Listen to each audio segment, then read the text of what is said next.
స్వాగతం.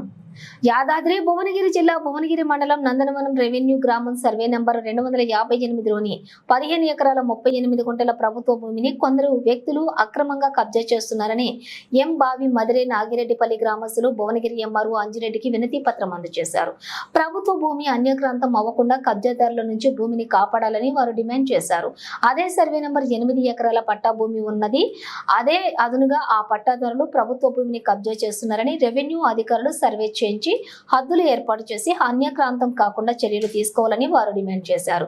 గత నెల రోజుల క్రితం డిప్యూటీ తహసీల్దార్ కి వినతి పత్రం సమర్పించినా ఇప్పటి వరకు ఎలాంటి చర్యలు తీసుకోలేదని, అధికారులు సైతం కబ్జాదారులకు ఎంత పాటుపడుతున్నారని చెప్పేసి వారు ఆవేదన వ్యక్తం చేశారు. ఇక ప్రభుత్వ భూమిని గ్రామ అభివృద్ధి కొరకు కేటాయించాలని, తక్షణమే కబ్జాదారులపై చర్యలు తీసుకోవాలని డిమాండ్ చేశారు. నా పేరు షేక్ షేర్ ఖాన్. నేను మాజీ మండల కోఆర్డినేటర్ మెంబర్ని భువనగిరి మండలానికి. మా విలేజ్ నాగిరెడ్డిపల్లి. మా విలేజ్ నాగిరెడ్డిపల్లి కానీ రెవెన్యూలో మాత్రం నందనంలో ఉంటాము. అందులో ప్రభుత్వ భూమి 258 సర్వే నెంబర్లో 16 ఎకరాల ప్రభుత్వ భూమి ఉంటుంది. అందులో పట్టాదారులకు ఒక 8 ఎకరాలు ఇచ్చారు. 8 ఎకరాలు ఓను, ఇంకా 8 ఎకరాల చిల్లర ఉండాలి. ఆ 8 ఎకరాలలో ఇప్పటికే ఒక 10-15 సంవత్సరాల క్రితమే ఒక 3 ఎకరాలు కబ్జా అయిపోయింది. ఇప్పుడు ఉన్నది 5 ఎకరాలు. 5 ఎకరాలలో ఒక క్రిమిటోరియల్, ఒకటి డంపింగ్ యార్డు, ఒకటి క్రీడా ప్రాంగణం కట్టినాం. 1 ఎకరం దాకా అది పోయింది. ఇంకా 4 ఎకరాలు ఉంది. ఆ 4 ఎకరాలకు కూడా కబ్జాకు చేద్దామని ప్రయత్నిస్తారు. మేము నెల 15 రోజుల క్రితం డిపిఎం వరకు ఇచ్చినాం. ఇస్తే ఏమన్నాడు, మేము పంపిస్తాం, మండే నాడు పంపిస్తాం, చేస్తాం, మీరేం టెన్షన్ పడకూడని అన్నారు. లేదు, ఇంతవరకు వస్తలేరు. అది అమ్ముడు పోయిరు, డబ్బులకు అమ్ముడు పోయిరు అధికారులు. అయితే మళ్ళీ ఇవాళ వచ్చినాం. ఇవాళ వస్తే మీరు ఓకూరి వాళ్ళు ఓకూరి, మీరు కాంట్రవర్సీ చేస్తున్నారు అంటారు. ఎంఆర్ఓ గారు కూడా అంటారు. మరి మేము ఏం కాంట్రవర్సీ, మేము ఊరికి కావాలంటున్నాం. మాకు కబ్రస్థాన్ లేదు, మేము ముస్లిమ్స్, కబ్రస్థాన్ లేదు. మాకు 1 ఎకరం తీసుకుంటాం. ఫస్ట్ ఆ బౌండరీ ఫిక్స్ చేయండి. ఆడ 8 ఎకరాలు ఉందని మీరే అంటారు. మాకైతే తెలియదు కదా, మేము రెవెన్యూ కాదు కదా. మీరు అంటారు కదా, మీరు బౌండరీ ఫిక్స్ చేయండి. మేము ఎమ్మెల్యే దగ్గరికి పోతామా, మీ దగ్గరికి వస్తామా, ఆర్డీఓ దగ్గరికి పోతామా, కలెక్టర్ దగ్గరికి పోతామా, మా ప్రయత్నం మేము చేసుకుంటాం. 1 ఎకరమో 2 ఎకరాలు తీసేసుకుంటాం, అది వేరే విషయం. ఆల్రెడీ కబ్జా అయిన దానికి మీరు కాపాడడం ఏంది? ఫస్ట్ అది తీయండి అని మా విన్నపం. గ్రామ ఉప సర్పంచ్ నాగిరెడ్డిపల్లి మాది.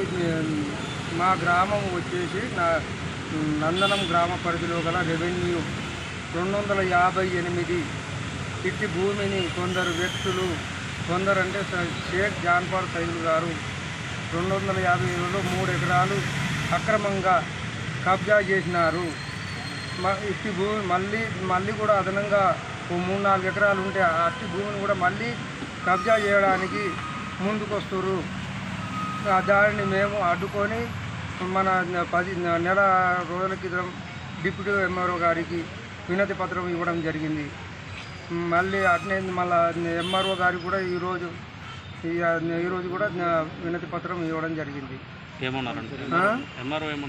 ఎంఆర్ఓ తక్షణం దీని మీద చర్య తీసుకుంటాం, మీరేం బాధపడకూడదు, ఎవరు కూడా జోక్యం చేసుకోకూడదు అని చెప్పి ఎంఆర్ఓ గారు. ఎన్ని ఎకరాల భూమి ఉంది ప్రభుత్వం? 8 ఎకరాల భూమి.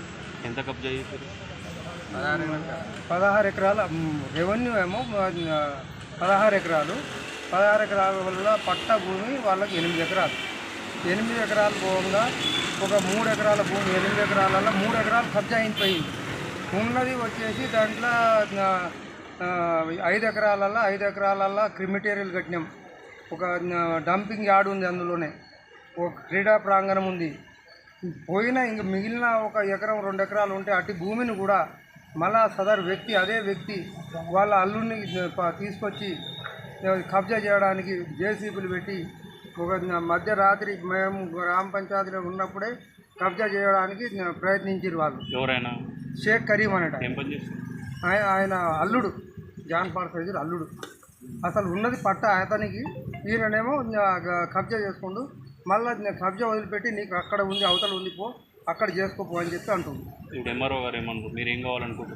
మాకు ప్రభుత్వ భూమిని ప్రభుత్వ భూమిని మాకు ఇప్పించగలరు. వాళ్ళ భూమిని వాళ్ళ పట్టేదారులకు కూడా వాళ్ళకు కూడా సరి అయిన న్యాయం చేయవలసిందిగా ఎంఆర్ఓ వారిని నిర్ణయించుకోవడం జరిగింది.